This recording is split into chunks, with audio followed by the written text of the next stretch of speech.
جی احمد بھائی، کافی عرصے سے یوٹیوب پہ آپ کی کوئی ویڈیو نہیں آ رہی۔ لوگ کہتے ہیں کہ آپ بھاگ گئے ہیں، تو اس بارے میں آپ اپنی الستو بربکم والی تھیلی کچھ کھولیں گے؟ بالکل کھولیں گے، کیوں نہیں کھولیں گے۔ سب سے پہلی بات تو یہ ہے کہ میں رزق کھا رہا ہوں، رب کا رزق، مصروف ہوں۔ دوسری بات یہ ہے کہ رسول کے بارے میں قرآن کیا کہتا ہے۔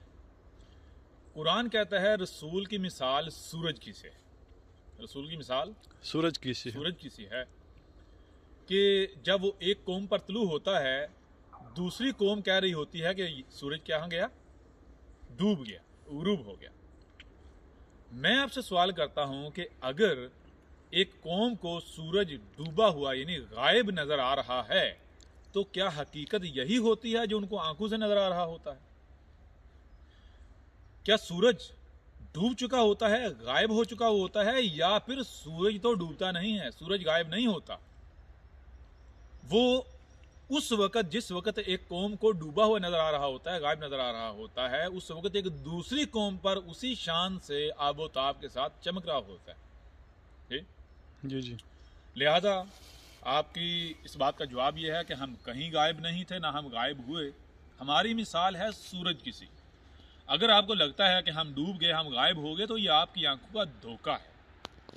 جب آپ کو یہ نظر آئے تو اس کا مطلب یہ ہے کہ ہم غائب نہیں ہیں، بلکہ ہم ایک دوسری طرف، ایک دوسری قوم پر اور لوگوں کے اوپر طلوع ہیں، اپنی ذمہ داری ادا کر رہے ہیں سورج کی مانند۔ اور اگر ہم غائب ہوتے تو کیا ہم سورج کی مانند پھر سے دوبارہ اسی قوم کے اوپر طلوع ہو جاتے، جیسے ابھی پھر سے ہو رہے ہیں؟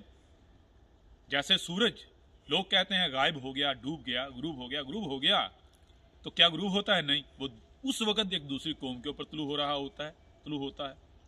اور جب یہ قوم ایسا کہہ رہی ہوتی ہے تو اس کے بعد کیا سورج ثابت ہوتا ہے غائب، یا پھر سورج پھر آ جاتا ہے؟ آتا ہے یا نہیں آتا؟ جی بالکل آتا ہے۔ این اسی طرح ہم پھر آ گئے، تو میدان کھلا ہے، ہر چیز آپ کے سامنے ہے، ہر بات آپ کے سامنے ہے، لیکن یہاں آپ کو ایک خوشخبری دیتے ہیں۔ وہ خوشخبری یہ ہے کہ ایک گروہ، ایک کلٹ ایسا ہے کہ جس کے بارے میں ایسے ایسے حقائق، ایسے ایسے راز جو اس سے پہلے کسی کو نہیں پتا تھے، کسی کے وہم و گمان میں نہیں تھے، وہ راز، وہ حقائق ہم سامنے لانے جا رہے ہیں۔ ایسا گروہ، ایسا کلٹ کہ جو اب رب کے عتاب کا نشانہ بننے جا رہا ہے، ان کو ان کے انجام سے دو چار کیا جانے جا رہا ہے۔ لیکن اس سے پہلے ان لوگوں کو اس کلٹ کا شکار یا اس کلٹ میں جو رہ رہے ہیں، مگن ہیں، مدہوش ہیں، ان کو متنبہ کرنے کے لیے ہم جو ہے اپنا ایک ویڈیو سلسلہ شروع کرنے جا رہے ہیں۔ ان قریب آپ دیکھیں گے وہ کلٹ کیا ہے، اور اس کے بارے میں مزید جتنی معلومات ہیں، جو علم ہے، وہ سب آپ کے سامنے آنے جا رہا ہے۔ جی